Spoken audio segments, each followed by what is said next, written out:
네, 여러분 오늘 영상이 좀 늦었죠? 오늘 우리가 함께 읽을 시는 시편 25편입니다.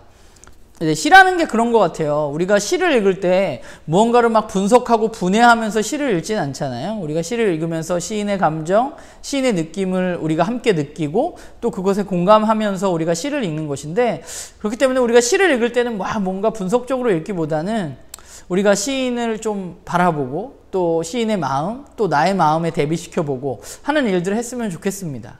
그래서 오늘 시편 25편을 우리가 살펴보면서 시인이 만난 하나님을 먼저 좀 우리가 살펴보고, 그렇다면 시인은 그런 하나님을 고백하는데 나는 어떤 하나님을 만나고 나는 하나님을 어떻게 고백하는가 우리가 함께 고민해보고 묵상해 보았으면 좋겠습니다.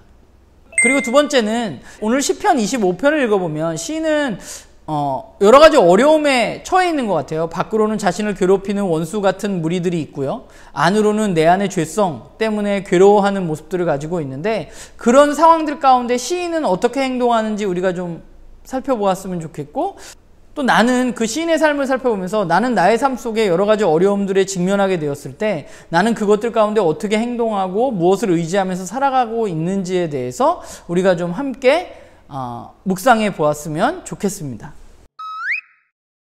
네, 오늘 제가 한 묵상 여러분들과 나누면요, 시인은 이중고에 시달리고 있는 것으로 보여집니다. 밖으로는 자신을 괴롭히고 있는 원수들에 대한 어떤 어려움, 그리고 안으로는 자신의 죄성에 대한 어떤 괴로움, 이 두 가지를 겪고 있는 것 같은데, 그런 어려움 가운데 이 시인은 하나님을 바라보고 하나님을 의지한다고 오늘 고백하고 있습니다. 그런 상황 가운데 하나님을 바라보는 것이 과연 도움이 될까요? 좀 그런 생각을 했어요. 오늘 시를 읽으면서 그런 어려운 상황 가운데 바깥에선 누가 나를 괴롭히고 안으로도 내 마음이 어려운데, 그럴 때 하나님을 바라보는 게 어떤 도움이 될까라는 생각을 잠시 해보았는데, 오늘 시인을 살펴보면 시인이 고백하는 하나님이 있습니다. 우선 첫 번째로는 정의로 다스리시는 하나님을 시인은 고백합니다. 그렇기 때문에 그 하나님은 정의로 심판하시는 분이십니다. 그래서 시인은 하나님께 이야기하고 있죠. 자신을 괴롭히고 하나님을 멀리하고 하나님을 알지 못하는, 그리고 거짓으로 얘기하는 그들을 심판해 달라고 시인은 하나님께 요청하고 있습니다. 그리고 두 번째는, 그런데 자신을 바라보니까 자신도 죄성을 가지고 있다는 사실을 시인은 발견하게 됩니다. 그래서 그 시인이 고백하는 하나님이 뭐예요? 그분은 정의로 다스리시는 하나님이시지만 하나님을 바라보는 자들에게는 긍휼과 사랑을 베푸시는 분이 하나님이시라는 사실을 그는 알게 되고 바라보게 된 것입니다.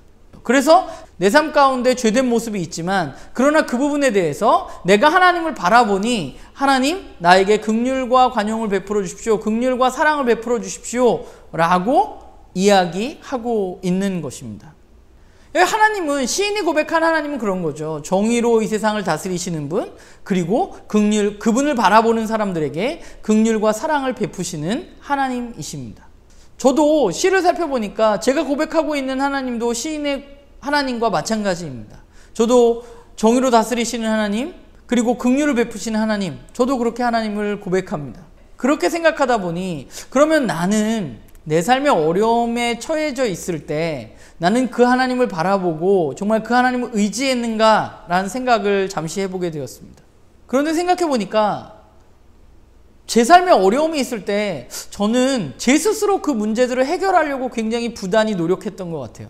내가 오늘 시인의 시와 같은 하나님을 고백하고 있지만 그 하나님을 의지하고 그 하나님을 바라보기보다 오히려 내 스스로 그 문제들을 해결하려고 애썼고, 또는 하나님 외에 다른 것들을 의지해서 그 문제들을 풀어보려고 했던 것이 나의 삶이 아닌가라는 생각을 잠시 해보게 되었습니다.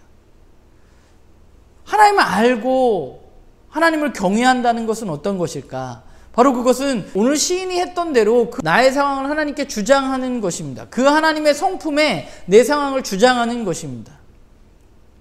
그분은 정의로 다스리시는 분이기 때문에 하나님을 멀리하고 죄된 삶을 살아가는 사람들, 그 사람들을 하나님께 심판해 달라고 요청하고 있는 것이죠. 그리고 하나님을 바라보는 자들에게 긍휼을 베푸시는 분이시기 때문에 하나님께 긍휼을 베풀어 달라고 요청하고 있는 것입니다. 그래서 제 삶을 바라보면서 그런 생각했어요. 아, 내가 하나님을 안다고 하면서 하나님께 많이 요청하지 않았구나. 내가 하나님을 온전히 의지했는가, 그런 생각을 잠시 좀 해보았습니다. 그분을 알고 그분을 경외하는 사람은 어떤 사람일까요? 오늘 시인의 고백을 보면 주님을 경외하는 사람은 주님께 가야 할 길을 묻고 또 그 길을 걸어가는 사람들입니다. 그 사람들이 주님을 경외하는 자라고 시인은 고백합니다. 주님을 안다고 고백했는데 내가 그분께 나의 갈 길을 얼마나 묻고 있고 또 그분이 알려주신 그 길을 내가 얼마나 가고 있는지 돌아보니 또 부족한 모습이 있는 것 같아요. 그러나 그럼에도 불구하고 그분은 여전히 저에게도 긍휼을 베푸시는 하나님이시기 때문에 그 긍휼을 의지하고 오늘도 걸어가고 있는 것 같습니다. 그러면서 시를 보다 보니까 오늘 시인의 고백 중에 한 구절이 제 마음에 깊이 새겨졌습니다. 5절인데요. 5절의 시인은 이렇게 고백합니다. 주의 진리로 나를 지도하시고 교훈하소서. 주는 내 구원의 하나님이시니 내가 종일 주를 기다리나이다 라고 고백합니다. 오늘 시인은 그렇게 고백하죠. 내가 종일 주님을 기다립니다. 저도 좀 그런 인내심을 가지고 그분을 의지했으면 좋겠어요. 주님, 내가 주님을 종일 기다립니다. 우리 나눔교회 식구들도 그분을 의지하고 그분을 바라보고 또 여러분들이 고백하는 하나님은 어떤 하나님인지 그리고 그 하나님을 아는 것이 여러분들 삶에 어떤 영향을 미치고 있는지 오늘 하루 함께 묵상하는 그런 시간이 되었으면 좋겠습니다.